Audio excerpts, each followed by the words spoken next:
Have you ever actually tracked how many strikes you converted into landed fish last season versus how many got away? Most guys could not give you that number. The ones who can are usually the ones with heavier coolers at the end of the day. These 26 close that gap. The last one, the figure 8 technique at the boat, accounted for more than 40% of my musky strikes on Grand Lake in Oklahoma last August. Not during the cast, not during the retrieve. At the boat, in the final seconds of the presentation. Every lost fish has a cause.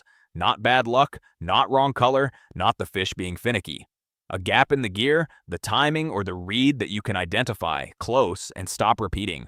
That is the frame for all 26 of these. None of them require new equipment. All of them address something that was bleeding opportunity off your line every trip without announcing itself as the reason. The figure 8 is last because it is the one I should have learned in year 1. If you fish for muskie or northern pike, stay for that one. Bass, walleye, and catfish patrol the edge where hard bottom transitions to soft. The line where packed sand or gravel gives way to silt or mud is a natural food boundary. Baitfish hold on the firm side. Predators cruise the transition because prey concentrates there, and escaping into soft material slows prey down. Find the edge by dragging a jig slowly along the bottom and feeling for the texture change through the rod tip. Hard bottom makes a firm tick or scrape. Soft bottom goes quiet and mushy. That shift is the edge. Work parallel to it once you find it, not across it.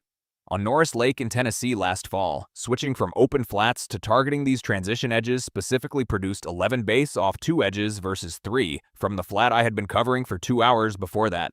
Same jig, same depth, same time of morning, different bottom. The first thing that costs fish at the terminal end is usually not lure choice. Press the hook sideways against your thumbnail with light, even pressure. A sharp point catches the nail surface and holds. A dull one slides right off. Most guys test hooks by pressing straight down, which does not replicate how the point contacts tissue on an actual hook set. The sideways test does. At Lake Ouachita in Arkansas, I spent 2 mornings specifically logging missed bites before and after making hook sharpening a pre-cast ritual rather than an occasional one. The miss rate dropped consistently enough to justify never going back. A small diamond hook file, the pencil-shaped kind under $3 at any hardware store, restores a dulled point in under a minute with 3 or 4 strokes per side. Treble hooks, the ones with 3 points fanning out from a single shank, need each point checked individually. One dull point on a treble affects hookup rate across the entire bait. That covers the hook. What the reel does on the first run is a separate issue entirely. Most guys set drag by hand feel, which is inconsistent even for the same person from day to day. The 25% rule removes the guesswork. Drag should slip at roughly a quarter of your line's rated breaking strength. On 10-pound test, that is about 2.5 pounds, roughly the weight of a full coffee mug. On 14-pound line, about 3.5 pounds. Test it with a small hand scale clipped above the hook. Hold the rod at your fishing angle and pull until the drag slips. Most fishermen find they are running drag at nearly double the correct setting the first time they check. Recheck at midday on long trips. Heat affects calibration. Cast a sinking lure and count 1 beat per second as it falls. 1 second equals roughly 1 foot of depth on most weighted jigs and soft plastics. When a bite comes at count 6, every cast after goes to count 6 before the retrieve starts. You have found the holding depth without electronics. Most guys start retrieving the moment the lure hits water and spend the entire session fishing above where the fish actually are. Most crankbaits are tested and rated for dive depth with the rod tip pointed at the water surface. Most fishermen retrieve with the rod at 10 or 11 o'clock, which cuts 2 to 3 feet off the rated depth because the line runs upward instead of straight ahead. Lower the rod tip to the water surface, or submerge it an inch or 2 on the retrieve, and the lure reaches its published depth. A Rapala DT10, rated to run at 10 feet, actually runs at 10 feet with the rod down. At 11 o'clock, it is running at 7 or 8. I confirmed this on Oneida Lake in New York last summer with a depth finder, watching the lure on screen at 2 rod angles. The difference was consistent across multiple passes. No new lure, just a lower arm position on every retrieve. Braided line is highly visible underwater. In clear water, fish follow it to the lure and do not commit. A 12 to 18-inch fluorocarbon leader, about elbow to wrist length, connected to the braid with an Alberto knot, fixes this. Fluorocarbon is nearly invisible in water. The braid stays on the main line, giving you sensitivity. The knot runs through rod guides cleanly. If you are fishing braid in clear water and getting follows that do not convert, this is almost always the reason. After a fish is caught or a bite disturbs a spot, wait 90 seconds before casting back. The disturbance scatters the school. Most fishermen recast within 10 seconds because the instinct after a bite is to get back in immediately. They are throwing into alarmed water. 90 seconds lets the school resettle. I started timing this deliberately on a crappy flat instead of approximating. Adding the 90-second wait averaged 4 to 5 more fish per 2-hour session from the same location. The fish were there the whole time. By late morning on a hot summer day, shaded banks run 2 to 5 degrees cooler than sunlit ones. Fish move there for the temperature and the oxygen, not the darkness. Look at where the sun is not hitting the water at 10 a.m. That is where to start when the morning bite fades. No electronics, no gauge. Just look at the shadows and fish the banks they are falling on. Water temperature controls fish metabolism more directly than most other variables, and it is the most consistently underestimated reason why a morning bite dies. A largemouth bass in 45-degree water has roughly half the metabolic rate of the same fish in 70 degrees. It physically cannot sustain the same chase. A lure moving at a comfortable summer pace in November is simply outrunning the fish's ability to commit. Below 55 degrees Fahrenheit, slow every retrieve by at least half. Not slightly slower. Half. A jig you would hop 2 or 3 times per second in August should be barely moving in November, dragged with pauses of 3 to 5 seconds between movements. A guide I fished with on Lake Tenkiller in Oklahoma put it this way: cold water fish are not turned off. They are just slow. Give them enough time to close the gap. He watched clients lose fish all morning by retrieving at their natural pace, and the fix every single time was the same: slower presentation, longer pause. Most fishermen keep the same retrieve speed year-round and blame the cold for a slow bite. The bite is usually still there. Most beginners pinch a split shot, which is a small pinchable lead weight, directly above the hook on a light rig. That stiffens the connection between the weight and the bait so the two travel as one rigid unit. Move the split shot 18 to 24 inches up the line, roughly from the hook to your elbow, and the bait below can drift, pulse, and respond to current on its own. In moving water especially, that is the difference between a bait that looks alive and one being dragged by hardware sitting too close to the hook. During the pause in any jig or soft plastic retrieve, a barely perceptible wrist tremor, just enough to make an appendage vibrate without the bait actually traveling anywhere, converts followers to biters in clear water. The bait looks alive and cornered. Bass that tracked through the full retrieve without committing will often hit on that trembling pause at the boat. Wrist movement only, about 2 seconds, no arm. If the bait is traveling through the water during the pause, you are doing too much. I resisted this next one for 3 seasons because it felt like rationalizing bad gear maintenance. Half the fishermen on any forum will tell you a perfectly tuned crankbait is the only one worth throwing. A bent lip is a lure to fix or replace.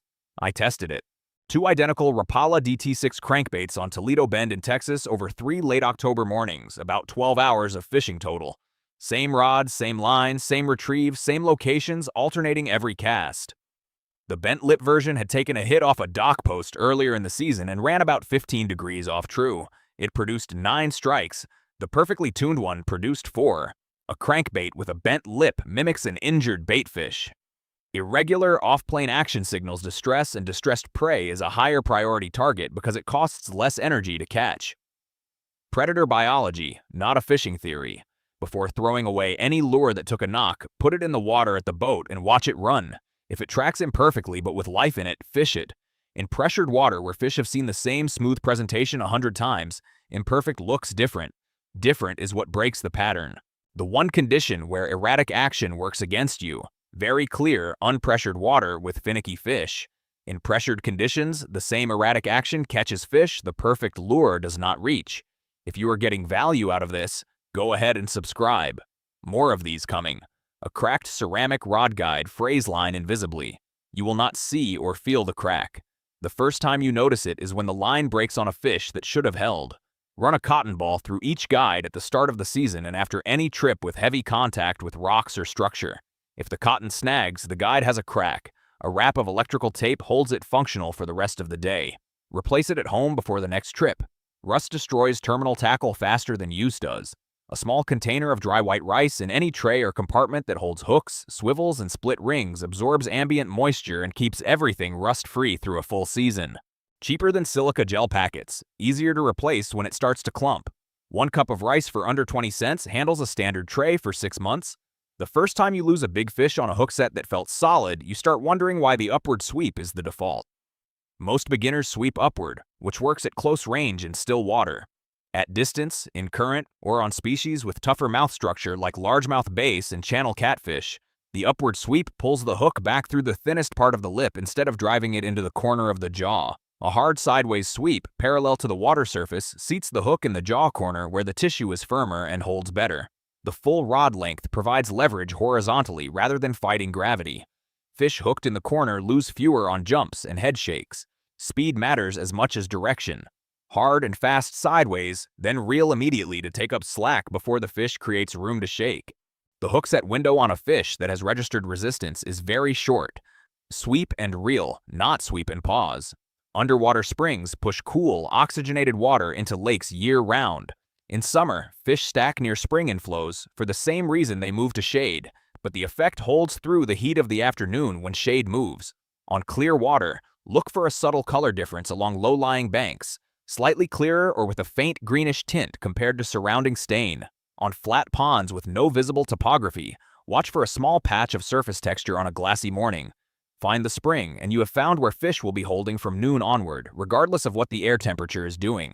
A wacky rig is a presentation where the hook goes through the middle of a soft stick bait, a Yamamoto Senko being the most common version, and both ends hang free so the bait falls in a V shape and shimmies during the drop. Adding a small split shot 3 inches above the hook on the line speeds up the fall and tips the nose down slightly, which works better in deeper water when fish are holding mid-column. No split shot means the slowest, most horizontal fall for shallow presentations. One pack of split shots handles every depth variation this rig needs without buying dedicated nail weights or specialized hooks.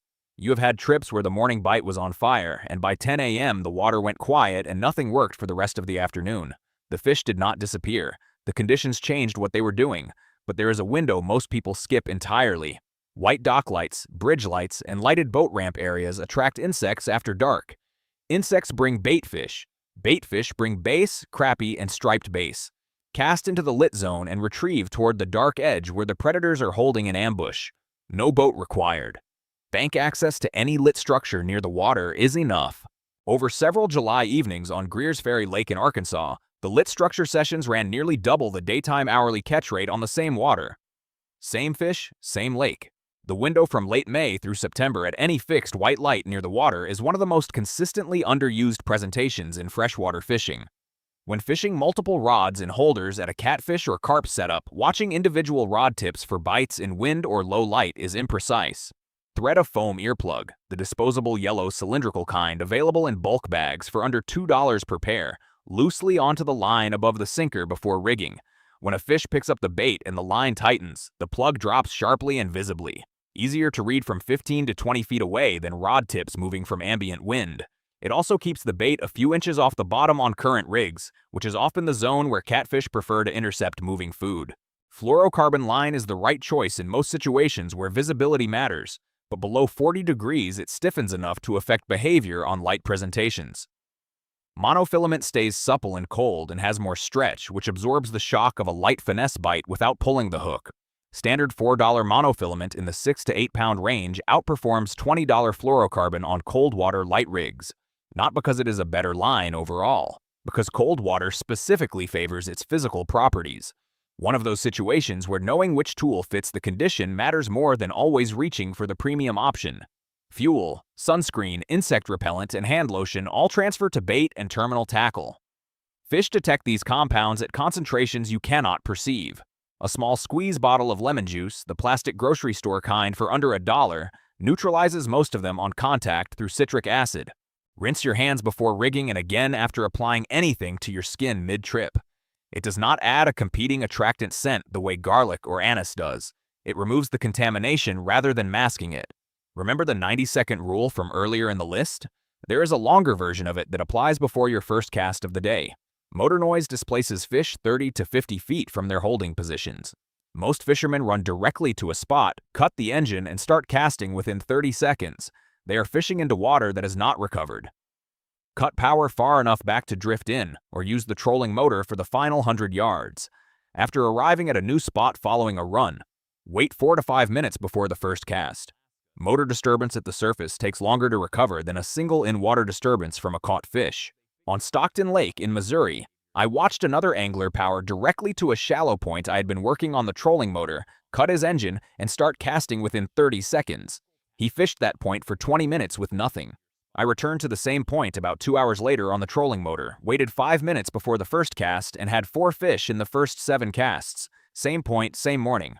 The approach and the weight were the only variables. In clear, shallow water with 2 to 4 feet of visibility, look for small white or translucent shells on the bottom, about the width of a large button. Those are crayfish molt casings. Crayfish shed their exoskeleton to grow, and for several hours after the molt, the new shell has not hardened yet. They cannot protect themselves or escape quickly. Bass target softshell crayfish aggressively during an active molt because they are the easiest thing in the water to catch. If you can see molt casings where you are fishing, softshell crayfish are in that zone right now. A crawfish-colored soft plastic crawled slowly along the bottom through that area outperforms most other presentations during that window. Lure color selection does not need to be complicated. Clear water, natural and subdued, green pumpkin, watermelon, brown, black and blue. Stained water, contrast, chartreuse, white, solid black. Muddy water, maximum contrast plus noise. Bright chartreuse or orange and add a rattle. 3 water conditions, 3 directions. Applies across soft plastics, jigs, crankbaits, and spinnerbaits equally. Most beginners own 50 lures in 40 colors with no framework for choosing among them. This one decision tree works in every water condition you will encounter across all 4 seasons. On Raystown Lake in Pennsylvania, one spring, fishing stained post-rain water, I made the color call in about 10 seconds. Stained, contrast, chartreuse jig. 4 bass in 90 minutes.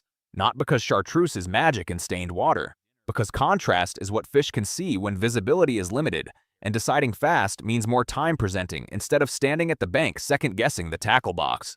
On a slip bobber rig, the bobber stop that controls your presentation depth, whether rubber band, thread, or silicone peg, can be slid up or down on the line without cutting or re-rigging. Pinch the line about a foot above the bobber and slide the stop by hand while the rig is still in the water. 5 seconds. No scissors, no new knot. Crappie and suspended panfish often stack in a depth band less than 18 inches wide. This lets you experiment through depths without the re-rigging penalty that limits most fishermen to 1 or 2 depth changes per outing. Most experienced muskie and pike fishermen know the figure 8 technique exists. The ones who do it on every single cast are in a completely different category from the ones who remember it occasionally. At the end of every retrieve, submerge the rod tip 18 to 24 inches into the water, about the length of a standard ruler, and trace a figure 8 at the side of the boat, each loop 2 to 3 feet wide. Do it slowly and deliberately. The direction change inside the pattern is what matters, not the speed. A muskie that tracked a lure in from 60 feet has been evaluating it the entire time. The moment the direction reverses, that evaluation ends. That is when the fish decides. A guide I fished with on Grand Lake in Oklahoma kept written records of where strikes occurred over 2 full August days, cast by cast, noting whether each strike came during the retrieve or on the figure 8. 43% of all strikes came on the figure 8, not on the cast, not during the retrieve. At the boat, in the final seconds of a presentation, most people do not even attempt. I started tracking this in my own fishing after that conversation. The number held. It is not a coincidence from one 2-day sample. The direction reversal at close range is a fundamentally different trigger than a straight retrieve, and fish that passed on a presentation for 60 feet will commit when that presentation suddenly changes direction in tight quarters. Honestly, I cannot fully explain why the reversal triggers commitment more reliably than the initial presentation does. The best explanation is that prey suddenly changing direction looks less certain of escape than prey running steadily away, which changes the predator's calculation. But I cannot tell you the exact mechanism with certainty. What I can tell you is that ending the presentation when the lure reaches the boat cuts more than 40% of your possible muskie and pike strikes off the table before they ever happen. Do the figure 8. Every single cast. The fisherman who consistently outfishes the guys around him is not running better lures or secret spots. He is running fewer gaps. His hook is sharp before the first cast because he checked it. His drag is calibrated, not approximate. He finds the edge of the bottom instead of just covering the flat. He waits before he casts, and when the lure reaches the boat, he is still in the presentation. 26 habits. Most of them take under a minute to apply. All of them are in the water this weekend.